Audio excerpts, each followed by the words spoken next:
Hey guys, welcome back to another one of these A-level maths statistics videos. Finally, we're on what I promised a while back. We're on binomial hypothesis testing, which is probably one of the trickiest parts of AS statistics. So as soon as we get through this, things will get a little bit easier.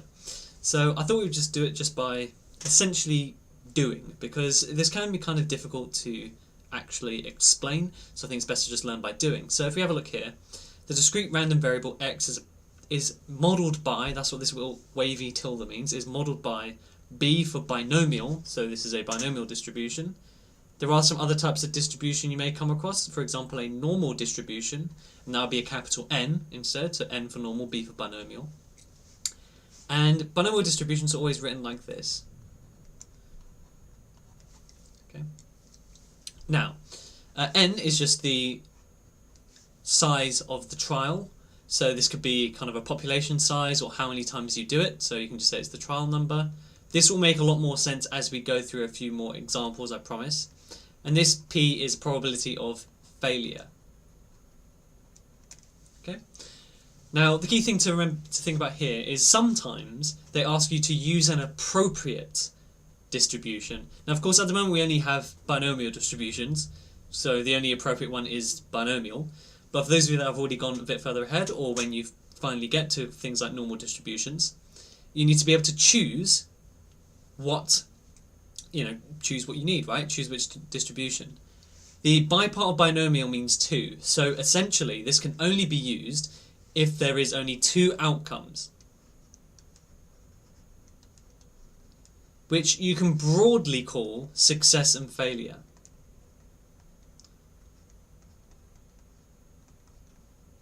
You can call it that broadly, okay?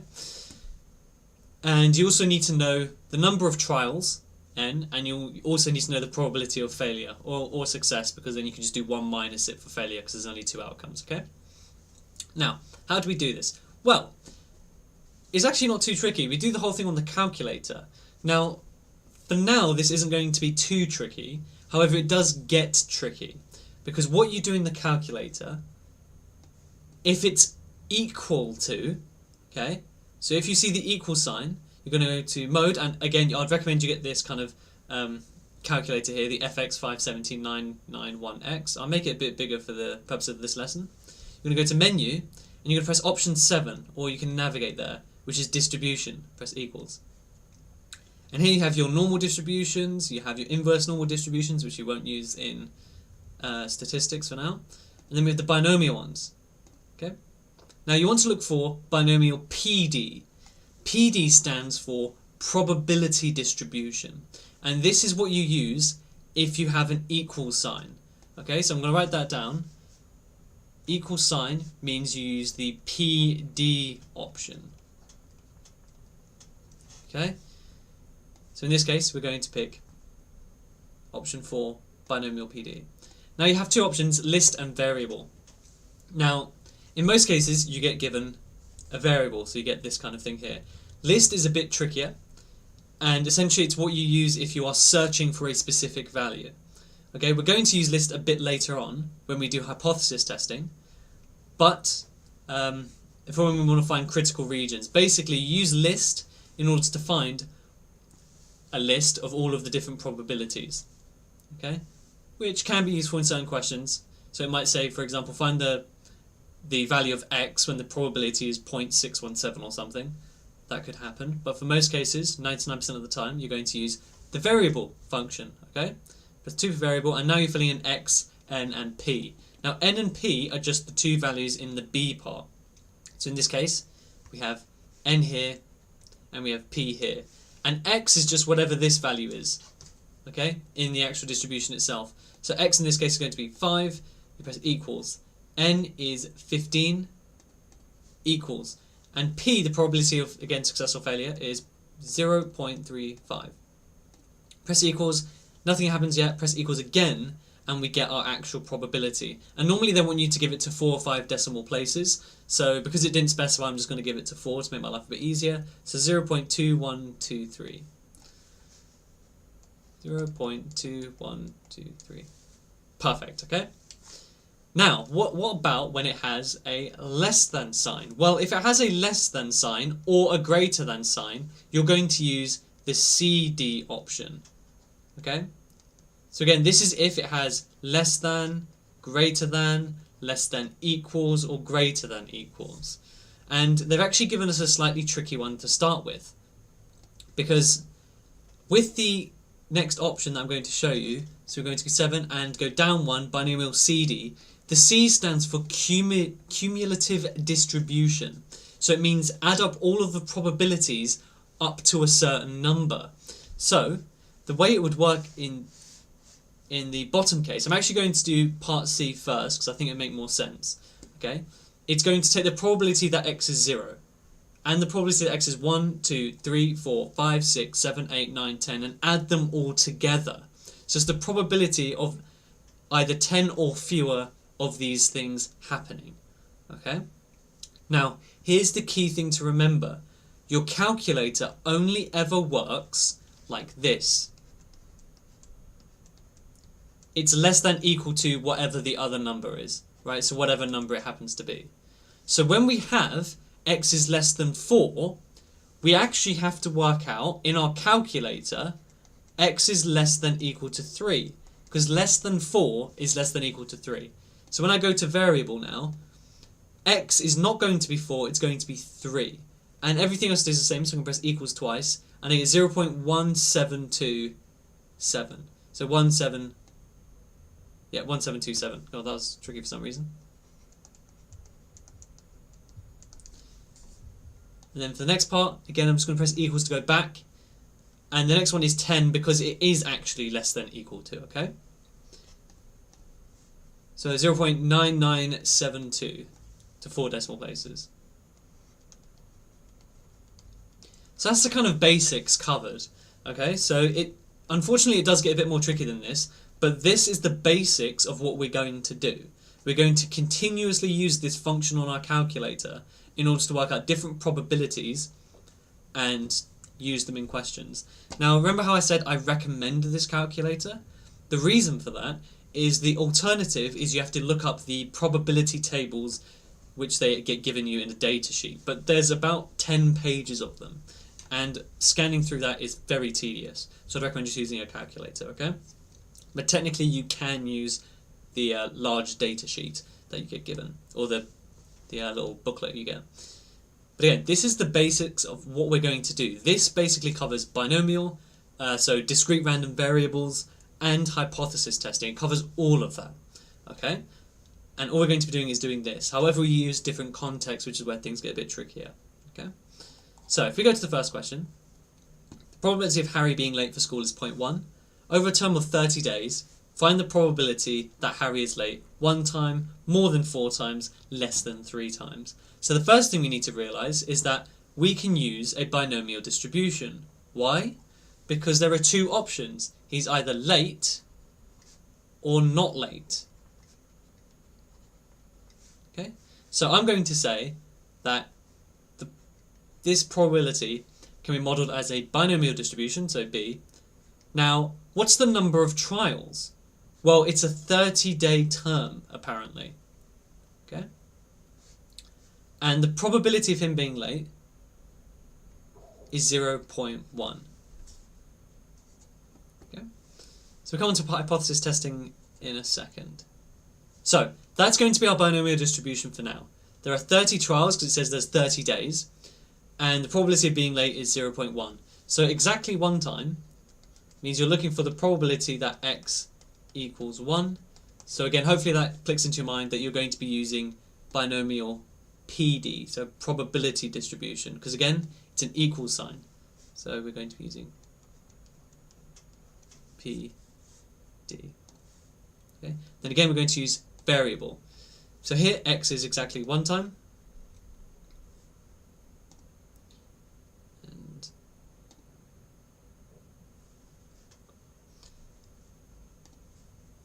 N is 15, so in this case it's going to be 30 because there are 30 trials. And the probability of, again, successful failure is 0.1. And that's 0.41413, so we stick with that. it should also be noted that the normal rules of probability stay the same. So for example, it can never be more than 1, ever. And it can't be less than 0. So more than 4 times. So this is actually quite interesting. What they're looking for is the probability that x is greater than 4. Okay? Now again, I told you that it only goes less than equal to. So what I like to do is I actually like to draw a little bit of a number line.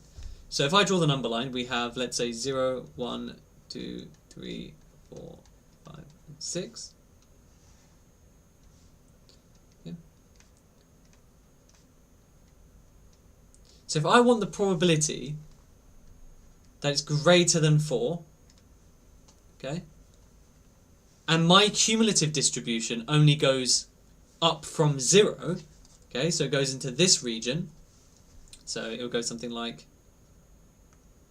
well, I mean, technically it'd be this. Then in order to work that out, what I need to do is do 1 minus the probability that it's 4 or less. Okay, so basically I'm going to be doing 1 minus the probability that x is less than equal to 4. Because again, remember, we're not including 4. Okay. I hope that makes sense. In this case. Okay. So what we need to do is again do 2. So it's 2 steps, but again it's not too tricky, hopefully.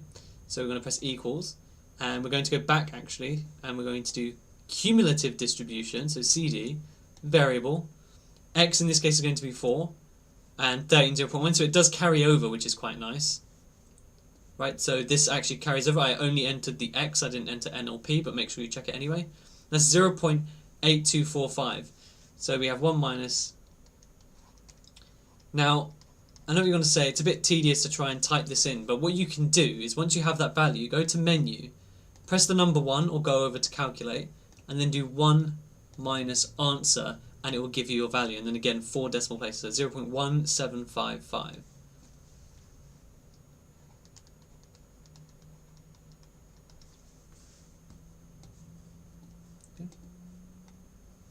So hopefully that makes sense. For the next bit, it says less than 3 times. So again, you need to read this very carefully. It's looking for less than 3. So what we need to do is actually work out less than equal to 2. Because again, we can't just work out less than 3. It only goes less than equal to for our calculator. So what we need to do is once again, go to menu, option 7 for distribution, and then we're going to go to binomial CD variable. It should also be noted that you could technically just work out x equals 0, x equals 1, and x equals 2 and add them all up. And you'll get the same answer because that's what your calculator is doing. But I'm not exactly sure why you'd want to do that. It would be very tedious. And then we have 30 and 0.1. Cool. And that's 0.4114.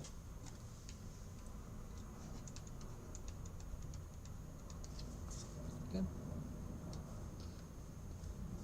Not too bad, hopefully. Okay.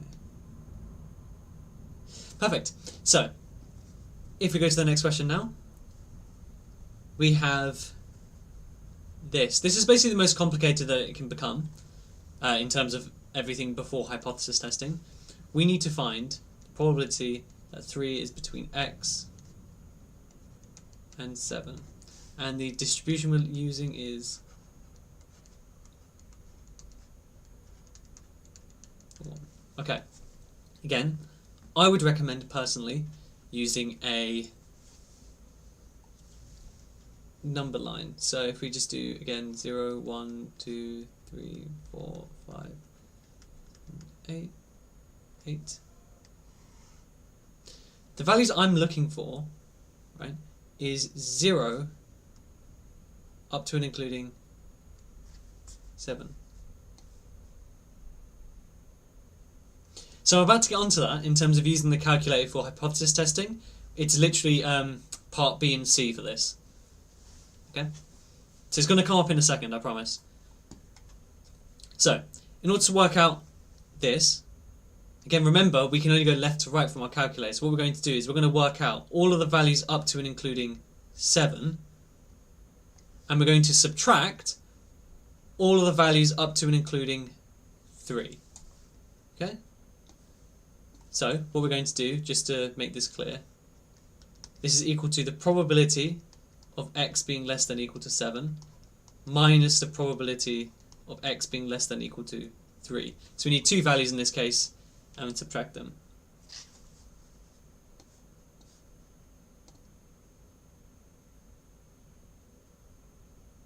So what aren't you sure about? You did join partway through, so it might make it a bit tricky. Okay. So in the meantime,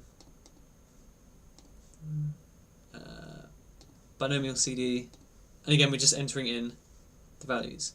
So x is 7 in this case, n is 20, and p is 0.41.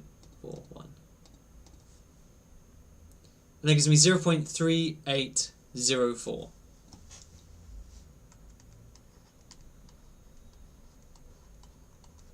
And minus, and we're going to do the exact same thing, but for 3 instead.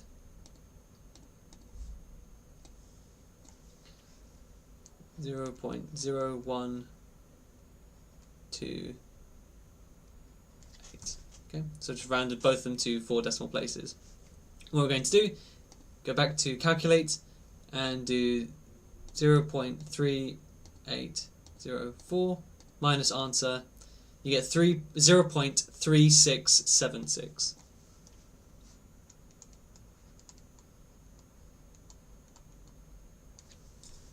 Okay. Perfect. So again, when you're trying to work out the probability of it being between two values, I'd recommend using a number line. So this is what it would look like on a number line for the question. And then you have to realize that your binomial distribution only goes from left to right. So you need to take all the values up to 7, all of the values up to 3, and then subtract them from each other. And that will stop it from overlapping. Okay. Part B is the first hypothesis testing question we're going to do. So as you can see, there are 5 marks. They're pretty big questions. So it says, previous research by a restaurant found that 30% of customers will order a starter. On one day, a random sample of 40 customers is taken and 7 order a starter. Test at the 5% significance level whether the proportion of customers ordering a starter has decreased. So, what is hypothesis testing? Well, if you think about what hypothesis is, it's a statement. Okay, so the statement here is the proportion of customers ordering a starter decreasing. Okay, but all it means is we are testing to see if this proportion, this percentage or probability, has changed, or in this case has decreased. And hypothesis testing allows us to actually make this test. Okay, so they give you a few different things in terms of what the hypothesis testing is about. So they first give you a probability. 30% of customers will order a starter.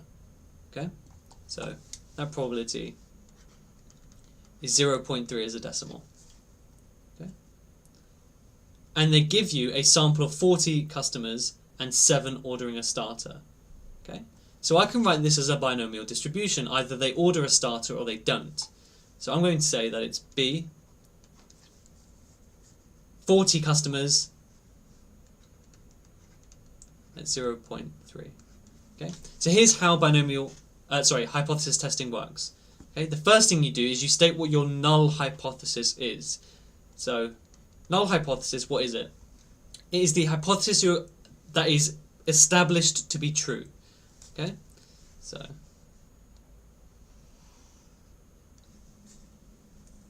there's the hypothesis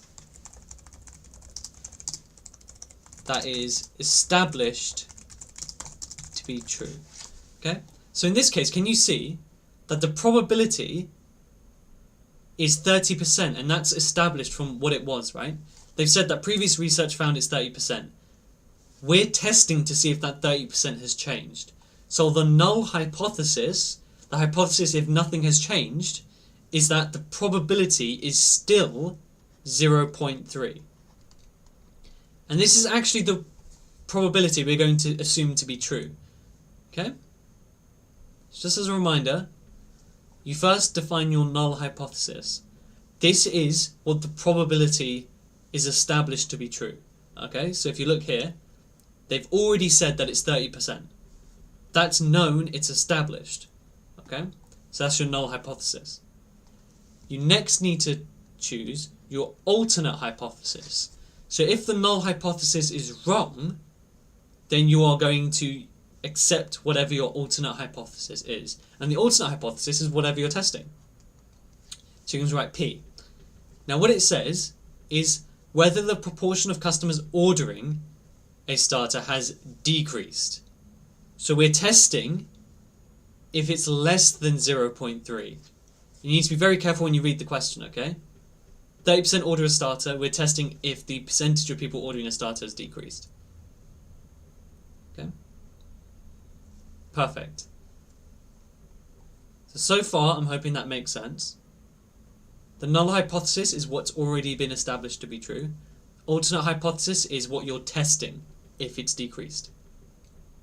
Okay. Now, they give me a random sample of 40 customers is taken and 7 order a starter. So what you need to do now is using the significance level. This significance level is fairly interesting. The sig level, I'm going to call it. It's 5%, which I'm going to write as 0.05. Okay. I'll show you what the significance level is in a second. But here's how you do the question. It's 5 marks. 40 customers is taken, 7 order a starter. So I'm going to work out what the probability of 7 or fewer people ordering a starter is. And the reason why I'm going to write this down first. So, what am I actually doing? What this means is that I am taking the probability, right, that 7 or fewer people have ordered a starter. The reason for that is I'm testing whether the proportion has decreased.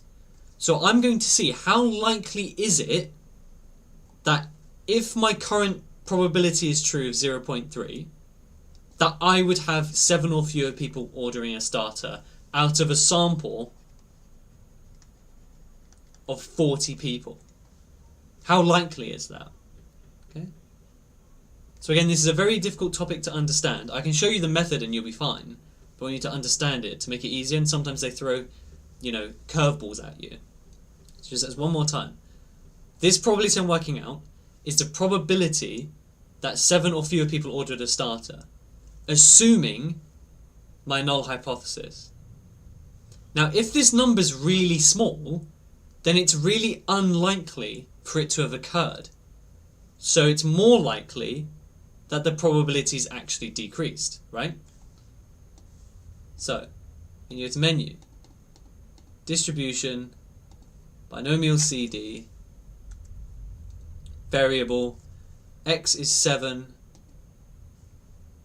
n is 40, probability is 0.3, and we get 0.05528, right?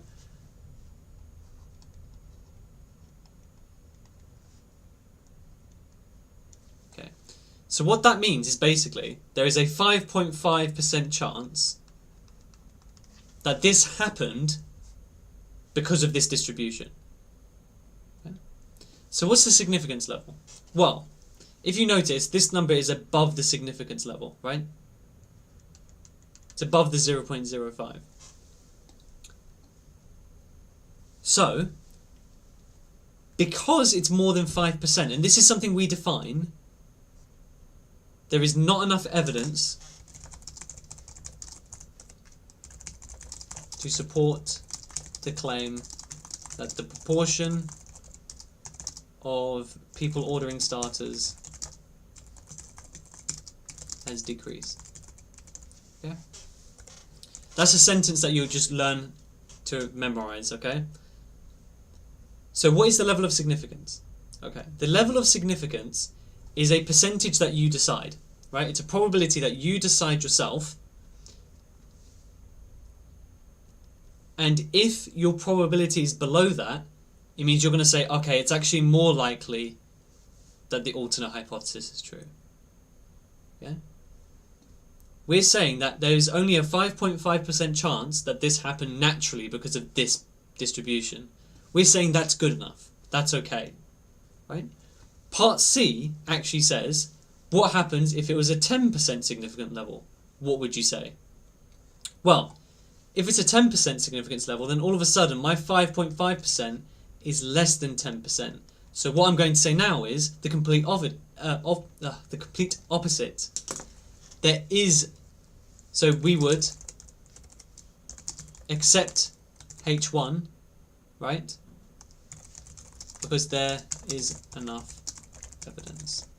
Okay? So it's a bit arbitrary in that sense, that you just decide yourself. But what you're basically saying is, if there is a more than 5% chance that this happens because of this distribution, then I'm going to say the distribution's fine. It's okay. In this case, we're saying, okay, if there's above a 10% chance of this happening naturally, then that's okay. My distribution's fine. Does that make sense?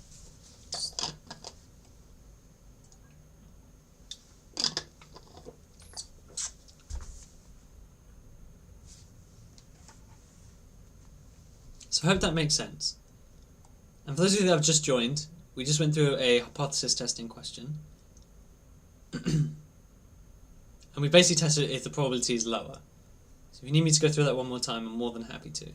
It's a very tricky topic, but as we practice more and more, you will get a lot better at it very, very quickly.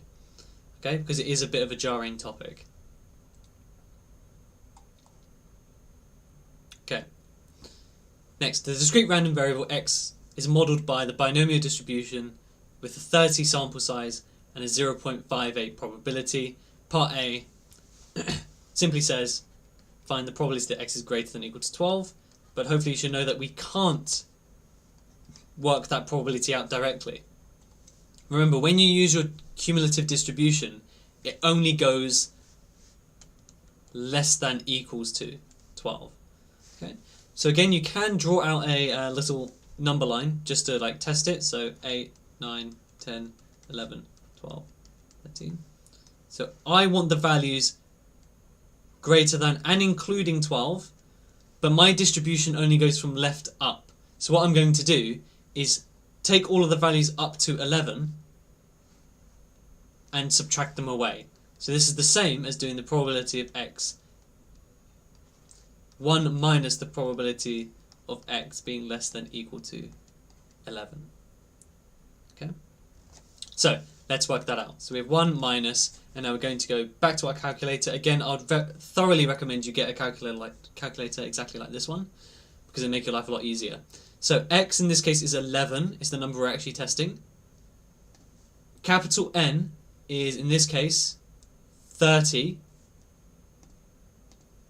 And the probability is 0.58. And that's 0.015 blah blah blah blah. 15.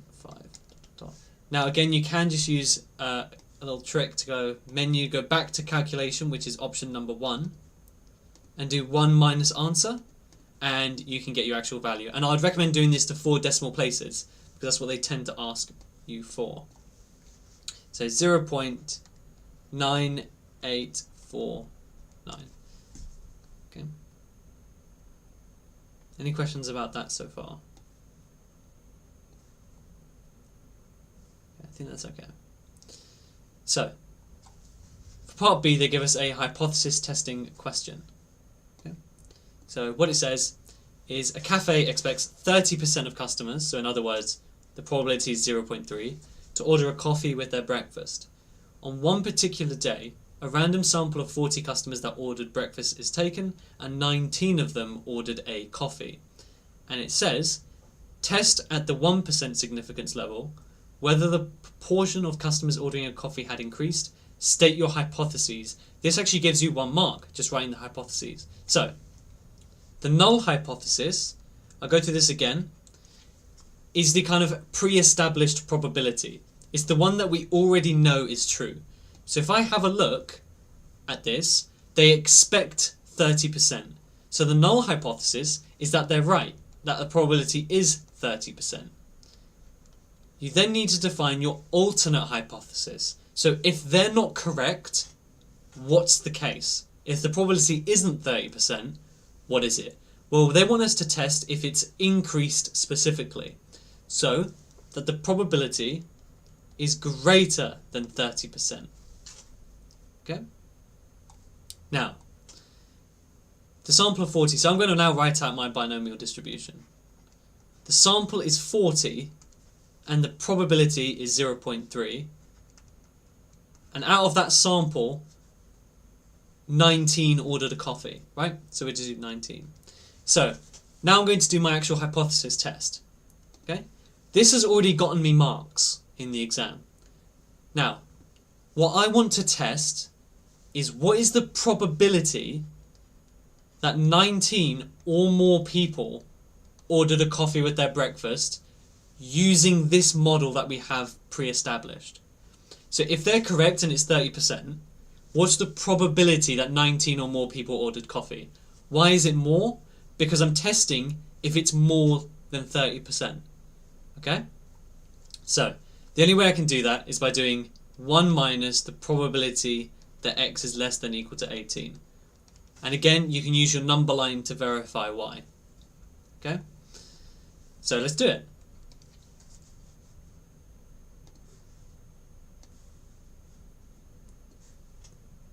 Equals menu, go down to 7. And again, we're not using binomial PD, we're using binomial CD, the cumulative distribution. Go option 2 for variable. X is 18, N is 40, and the probability is 30%. And we get 0.9852. So I'm rushing through it because I'm going to kind of use the calculator to work out what that is. 1 minus, so ... Again, we're going to use menu, go to option 1 for calculate, we're going to do 1 minus answer. So for those of you that have just joined, if you're unsure about any of this, just let me know, because you're joining in halfway through a hypothesis testing question isn't easy.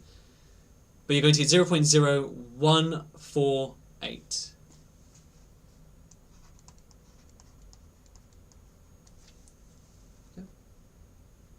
So in other words, that's 1.48%, right? Same thing. Okay, so the question is, what does this mean? Well, if we look at our significance level, which was 1%,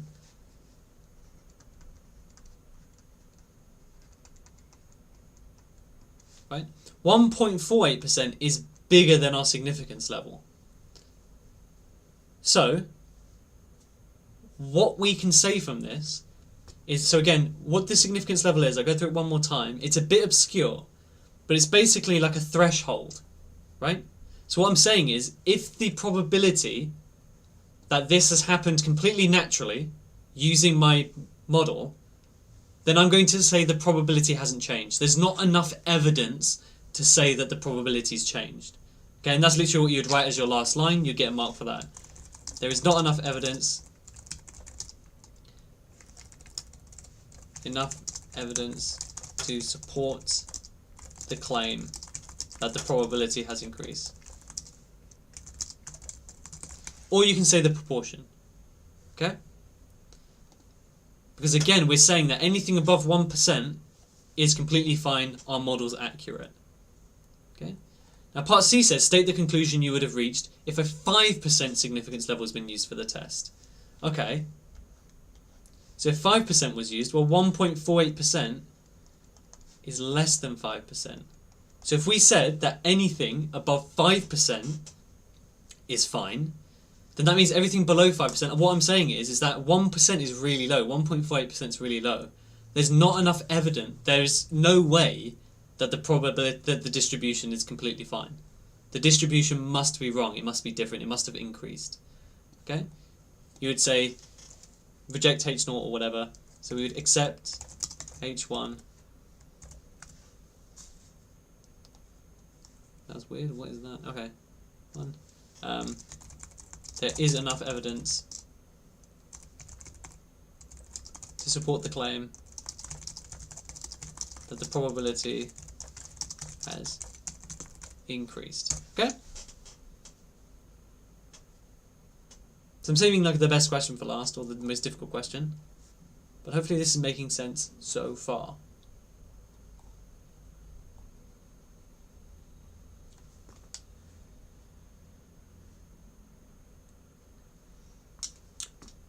Okay, sounds like we're all good. Perfect. So, company produces pens. The probability that any pen is defective is 0.08. Sample of 15 pens is taken. Find the probability that 2 or more pens are defective. So, again, we can use a binomial distribution for this because either a pen is defective or it's not defective, and we know what the probability that it is defective is. So, sample of 15, and defective is 0.08. So what we're going to work out is the probability that x is greater than or equal to 2, which is the same as doing 1 minus the probability that x is less than or equal to 1. And again, we just whip out our calculator and use that.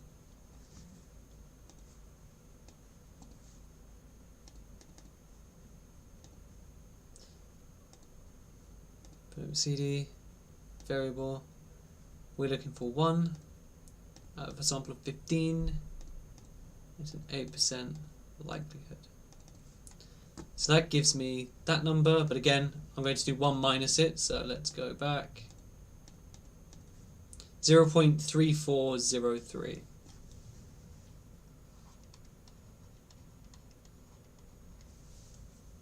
Perfect, that's it.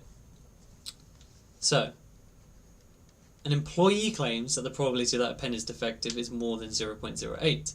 They take a sample of 20 pens and 3 are defective, stating your hypothesis clearly. Okay, so the null hypothesis is that nothing has changed. So the probability is indeed 0.08. The alternate hypothesis is that the employee is correct and that it's more than 0.08. So boom, 1 mark, done. Okay?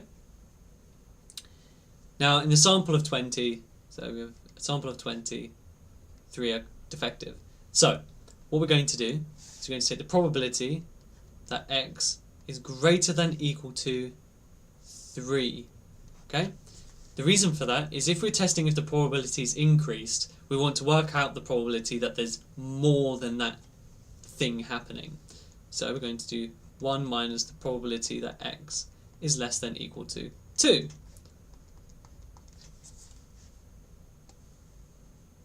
So in these 5-mark questions, they're very quick, but the problem is that they're very tricky as well. So once you crack this, you will be able to score some pretty quick marks. So variable, we're going for 2. The sample size is now 20, and the probability, we again assuming that it stayed the same, and we get a number. And then if we do 1 minus that number, 0.2121.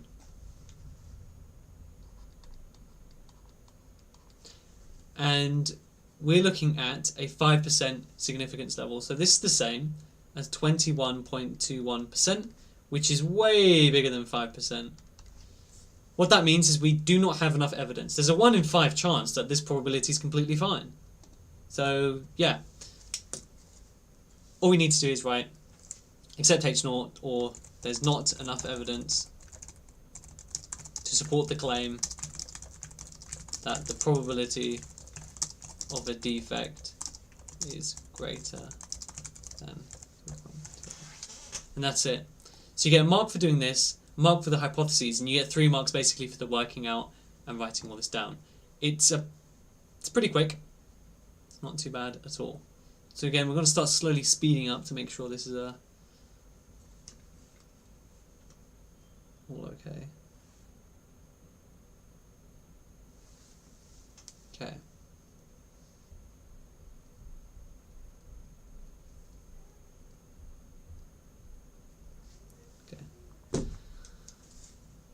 Cool. Andy plays tennis. The probability that Andy would get one of his serves in the court is 60%. Andy serves 20 times. Find the probability that Andy gets exactly 15 serves in one court. So the first thing we're going to do is write out a binomial distribution. The sample size is 20. The probability that he gets in the court is 60%. So, for the probability that it's exactly 15, nice and easy, we're going to go straight to the probability distribution function on our calculator.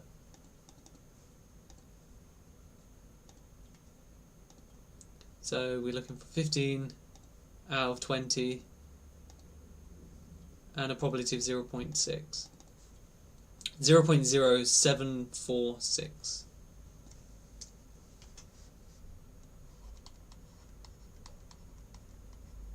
I did technically say you should do 4 significant figures. To be honest, 4 decimal places is actually preferred, but we'll leave it like that for now. Part 2. More than 15 of the serves will be in court. Okay.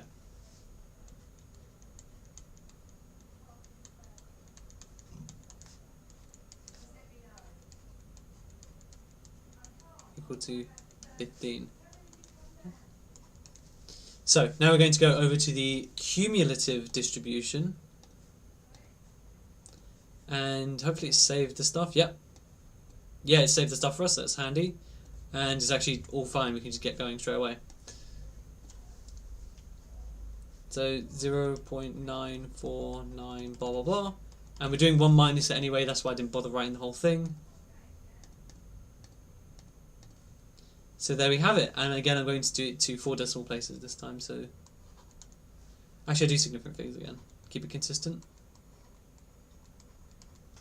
There we are.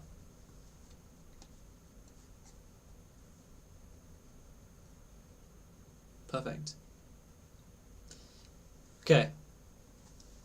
So, part B, this is where things get a bit more interesting. So I'm going to write this out first. So it's probably say it's changed, so now we're changing the sample size to 50 and 35 are in court. Now the null hypothesis, again, is just going to be the probability that it's equal to 0.6. But what would our alternate hypothesis be? It's asking us to test if it's changed. So you would think that it would be probability that's not equal to 0.6. And you would be 100% right. So this is called a two-tailed test. Everything we've done up till now in terms of hypothesis testing has been a one-tailed test. Why? Because we've only tested if it's decreased or increased. With a two-tailed test, you test increase and decrease. The only effect this has on your answer is that if you have a sig level of 10%,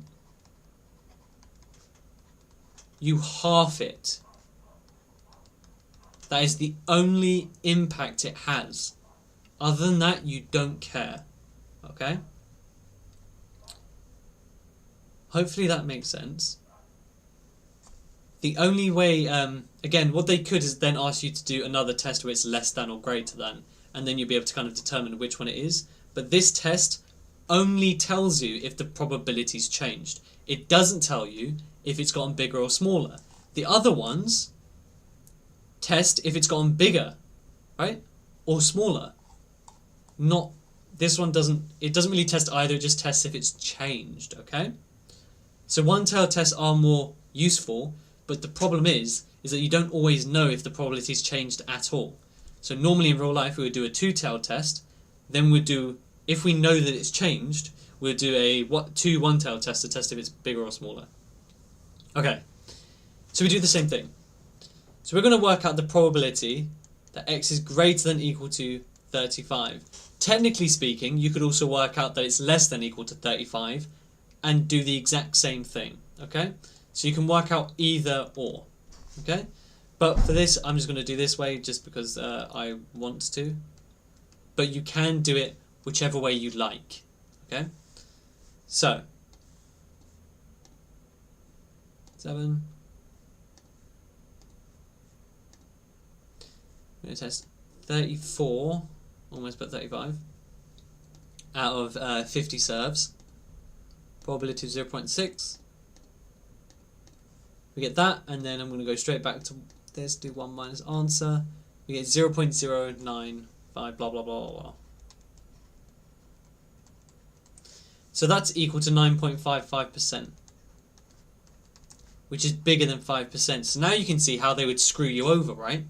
Because if we tested at a 10% significance level, we would have the exact opposite conclusion than if we tested at the 5%. So this is where you need to be careful. With a two-tailed test, you have to half the significance level. The reason for that is there's a 5% chance it's bigger, a 5% chance it's smaller, right? And if we did a overall 5%, it'd be 2.5% bigger, 2.5% smaller. That's all. That's also why it's two-tailed. It's either end. Okay? So there's not enough evidence. Whereas if you just compared it to 10%, you would say the exact opposite. There is not enough evidence to support the claim.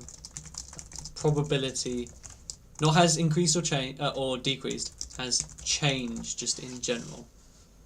Okay? Perfect. Next one. We have a probability of a biased dice landing on a 6 is 0.4, and it's going to be rolled 20 times. So, give me a sec.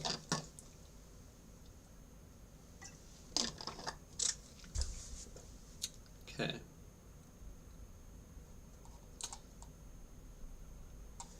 Just being wary of the time, it's probably best if we just go straight on to the exam question. So this is from the actual past papers. And again, so what you'll find is that one question will be hypothesis testing every single year. The difference is which probability distribution they give you. It could be normal or it could be binomial. Okay? But hypothesis testing comes up in literally every single exam paper. So you need to be aware of that, okay? You have to do this every year. Okay? So, let's do this. Using a suitable model for X. So this is what I mean by sometimes you need to decide what model you want to use. In this case, we're going to be using a binomial model, because either they dance, right? They're in the dance club, or they're not in the dance club. So, 36 students, and the probability of them being in dance club is 0.08. So this, again, nice and quick. The first part is worth 1 mark, the second is worth 2 marks. Just FYI. So we're going to use binomial PD because it's an exact value. You don't technically have to use PD. You can if you are very strange. You could actually work out, for example, less than equal to 4 and then also less than equal to 3 and subtract them, and it would give you the same answer. But that is a bit excessive. Okay. So, Jesus Christ, alright, 0.1674. So again, normally 4 decimal places is preferred, or, 4 significant figures. So this would be 1 minus probability that it's less than equal to 6. So 1 minus, and then actually we're just going to work this out all in one go, because we're amazing at maths. CD variable, and what we're doing is changing it to 6. Okay, perfect, and then go back to thing 1 minus answer. Cool. 0, 2, 2, 2. That's it. 3 marks. Pretty quick, pretty easy, not too bad. Now, for part C, it says only 40% of the university dance club members can dance the tango. Find the probability that a student is a member of the university dance club and can dance the tango. Tango. So, all you need to do is take 40% of 8%. So you're doing 0.4 times 0.08. The reason for that is they're saying and, right? 40% of the dance club members, so 40% of the people who are dance club members, which is 8% of people, can dance the tango. So you're working out 40% of 8%, which gives you 0.032. Nice. Lastly, a random sample of 50 students is taken from this university. Find the probability that fewer than 3 of these students are members of the university dance club and can dance the tango. Well, we have, this is our probability, right? So all we need to do is, if we use, again, x modeled by 50 people, 0.032. So fewer than 3 people means that you're working out, so what I'll do is write this, but you're basically just working out to 2, because again we always have the less than equals to. 7, 1, variable, we've got 2, 50, and 0.032. You need 0.7851.